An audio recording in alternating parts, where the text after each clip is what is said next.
السلام عليكم ورحمة الله وبركاته أعزائي المشاهدين على قناة على اليوتيوب زراعة التين الشوكة في مصر. معاكم رامي محمد.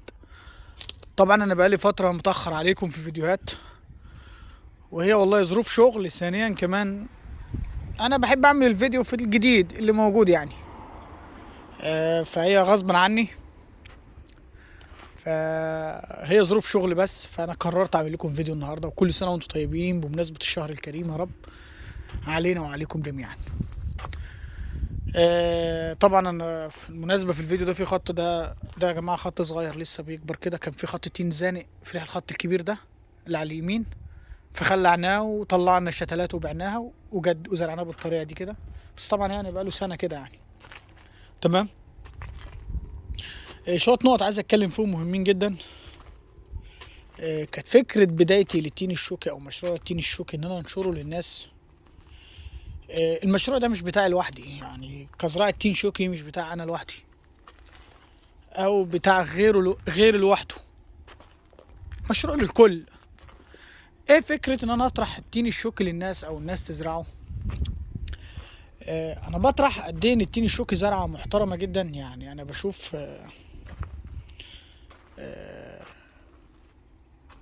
تعليقات وبشوف ناس بتتكلم على التين الشوكي. في ناس بتتكلم عنه كلام محترم جدا، وفي ناس للاسف ما تعرفش عنه حاجة فجاهل معلومات عنه. تمام. فالمناسبة انا النهاردة انا عامل حتة ان انا اقدم التين الشوكي للناس او اقدمه عن طريق قناة بيكون ناس تستنفع بالمشروع.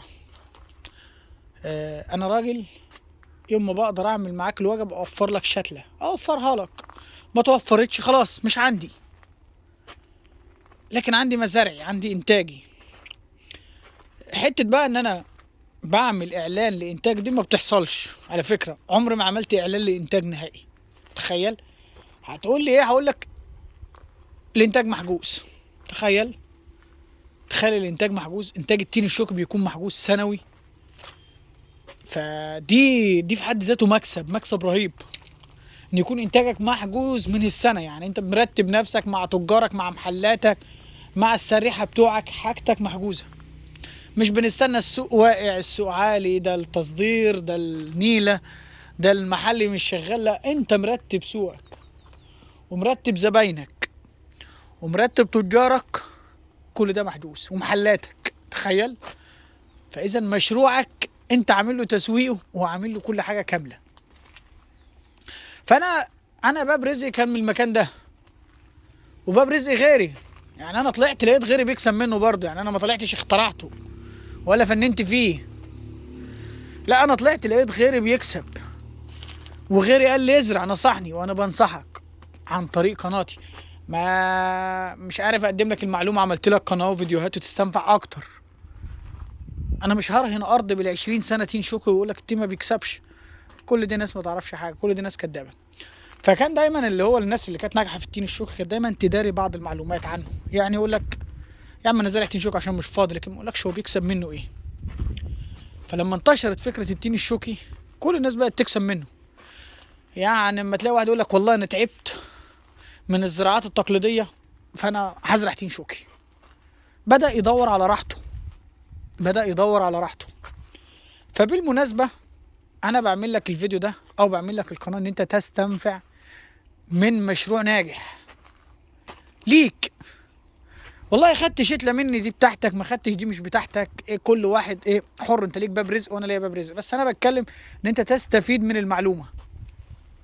تاني حاجه يا جماعه الخير، انا حبيت اجمع لكم معلومات بقى. انا جالي اتصالات كتير على فكره.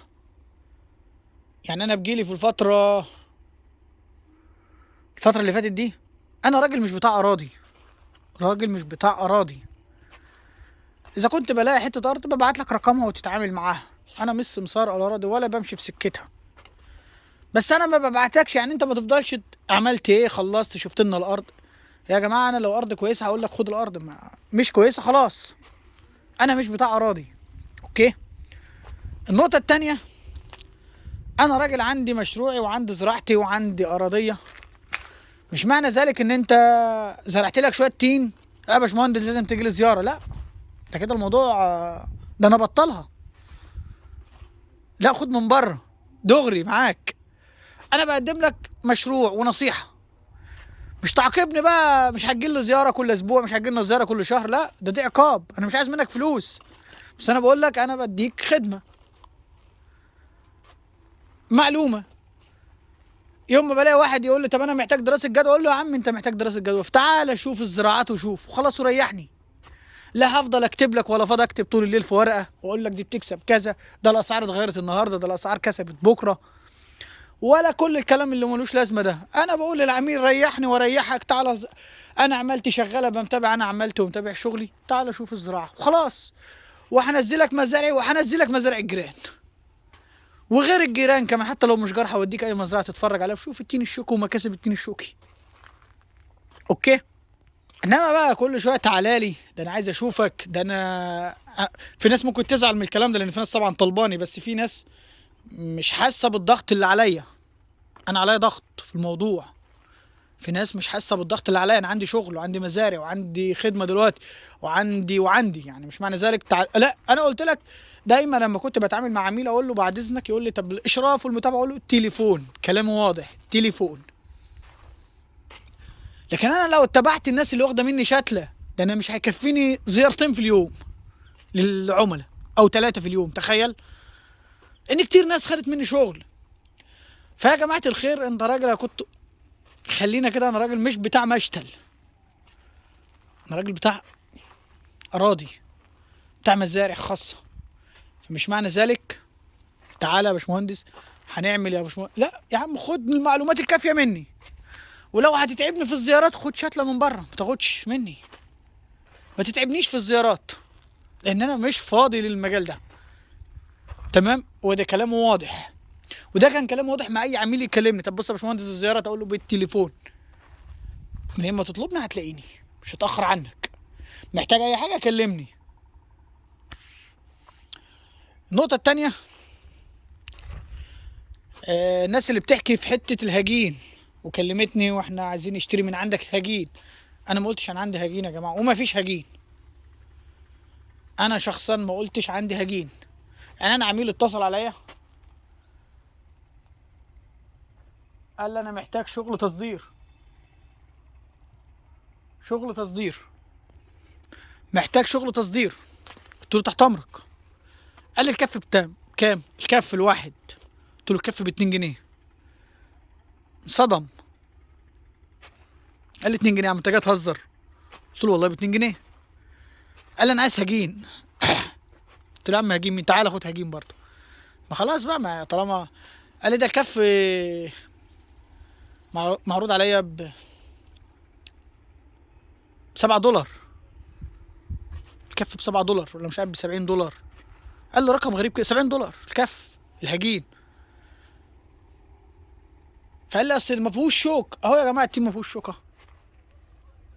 اهو ما فيهوش شوك والله، الثمره الوحيده اللي فيها شوك اهو يا جماعه، ما فيهوش شوك اهو. فين الشوك؟ بص انت دقه في الفيديو وبص براحتك عشان محدش يضحك عليك ويستغل فلوسك وانت عايز تعمل حاجه وفي الاخر يضيعك. التيم ما فيهوش شوك اهو، كف التين الشوك اهو، نجيبوه مع بعض اهو، مش مسحه حاجه، في شوك بص كده. قلت له اتحداه لما الثمره تطلع قول له صورها لي. هو كل اللي يقولوا لك الشجره ما فيهاش شوك، لكن الثمره نفسها فيها شوك يا جماعه. مفيش حد يضحك عليك ويقول لك الثمره والكلام ده كله، مفيش، ما تصدقش حد. فالراجل قال لي يا عم، قال لي طب انا اللون طب الالوان اللي عندك برضو اقنعوه بفكره الالوان. ادي يا جماعه شجره التين الشوكي عشان بس الشوك والهجين اهو، انا بصور لك اهي، ادي شجره التين الشوكي. فين الاشواك يا جماعه؟ فقال لي طب الالوان، بص يا جماعه انا هبسطها لك خالص. انا شفت فكره الالوان دي وشفتها على الفيسبوك على احد الصفح السوريه برضو، وعامل لها حاطط 4 الوان، ال4 ثمرات تين شوكي، لون اصفر، لون احمر، لون مدي على تخويص اللي هو خضار في صفار سنه بسيطه، في صفار بسيط خالص، ولونه التاني نبيتي اللي هو الاحمر. فكل اللي يشوف اقول لك ده فعلا في 4 انواع في التين الشوكي. كل اللي يشوف اقول لك في 4 انواع في التين الشوكي. لا يا جماعه مفيش 4 انواع في التين الشوكي. امال احنا عندنا لما التين الشوكي بيستوي بيجمع بين 2 أو 3. ايه بين 2 وبين 3 دي يا عم رامي؟ في تينه خضرا خالص، وفي تينه مخوصه، وفي تينه صفرا خالص. في حاله ان انا جشرت التينه الصفرا خالص الحبايه بتطلع صفرا من جوه. وفي حاله ان انا جشرت التينه المخوصه اللي لسه ما استوتش بتطلع جايبه خضار في صفار. الفراوله نفس الطريقه، لا الحمراء واحده حمراء خالص وواحده لسه مخوصه بين الخضار وبين الحمار، عامله مديها لون نبيتي كده. فتلاقوهم ال4 ثمرات مختلفين. فهديك مثال، هتلاقي بين اللي بين النبيتي وبين اللي بين الاحمر وبين الخضار حبيتها خشنه شويه، واللي بين الاصفر وبين الخضار حبيتها خشنه شويه، انما الحمرا خالص والصفرا خالص حبيتها حجم كويس وناعمه طريه. بس هي فكره تسويق، طرق بيتنصب بها صح على الناس. فعشان ما ينضحكش عليك وتدخل في الدوامه دي، خلي بالك الموضوع خطير والله، عشان انت بتدفع فلوس. انا بجيلي عميل بقول له ريحني واريحك، تعال شوف التيم بيكسب ايه، ده اللي ليك عندي وازرع. لكن ما بيعلكش شتله وانا ما عنديش تين، لا ده انا عندي بدل المزرعه 5 6 مزارع. ما بيعلكش شتله تين شوك وانا ما عنديش تين. ما اعملكش اعلان وانا ما نعرفش عن مكاسبه وعن مصاريفه وعن تكاليفه، لا انا قلب حديد وعلى الارض ثابته. اقول لك تعالى واعمل، واقول لك الحقيقه، واقول لك اللي بنكسبه واللي غيري بيكسبه، ومش انا لوحدي. لو قابلت واحد على طريق مصر اسكندريه الصحراوي ولا المنيا ولا اسماعيليه ولا العلمين، قلت له وراك في التين شوك، اقول لك ازرعه. ولاقي ناس بتكلمنا يا باشمهندس رامي انا عايز ازرع تين، اقول له مين نصحك؟ اقول له والله واحد رن عليا قال لي نصيحه ليك ازرع تين. يعني انا ما اديتوش، ما عرفنيش، ده واحد اداله رقمي قال له نصيحه ازرع تين وخد رقم فلان الفلاني. وواحد لسه بيرن عليا يقول له يا باشمهندس رامي انا قررت ازرع تين.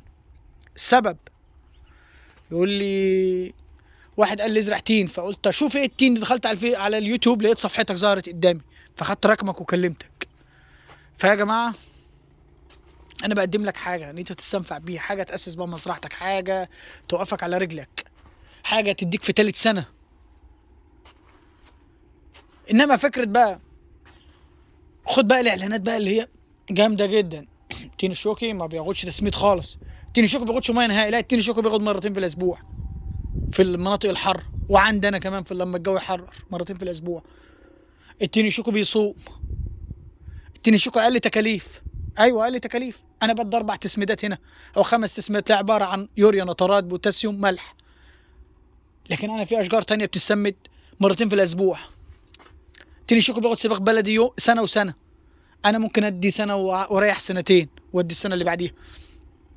فاشجار تانية لازم سابله ولازم تنخدم كويس، فهو اقل تكلفه لكن بيتخدم، اقل ري لكن بيتروي. لو جينا في المجمل كله هو احسن زرعه بين الزراعات الاخرى. بس فمحدش، مش عايز حد يضحك عليك، انا عايزك انت تكون اذكى من الكل. لان في ناس لا ده احنا ده فيه وما بترويش، وفي اللي هو الهجين. هجين ايه يا جماعه؟ الهجين ده شجره قد كده اللي معروضه على فكره على الفيسبوك واللي معروضه في سوريا، عشان بس ما حدش يقول لك هجين ومش هجين. شجره قد دي اتهجنت امتى بقى الشجره دي؟ نفسي اعرف.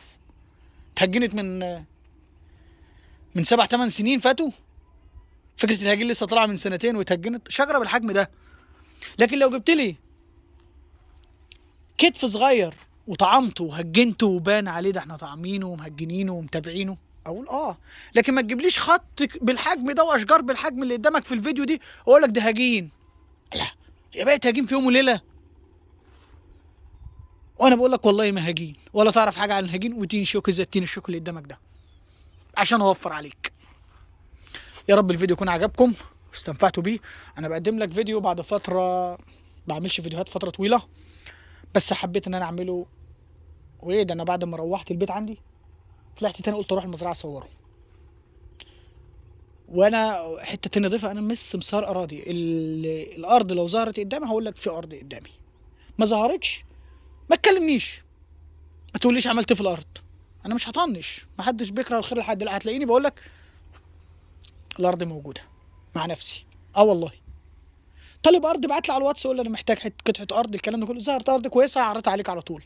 وانا ما بجريش في اراضي الا ملوحه 500 600 اخري، 700 اخر كمان، والوضع القانوني تمام. غير كده ما بجريش، ما بستناش حد بقى يتعبني، تعالى ده انضحك عليا، ده حد نط على الحوار ده كله، ما بخشش فيه. يا رب الفيديو يكون عجبكم، والسلام عليكم ورحمة الله وبركاته.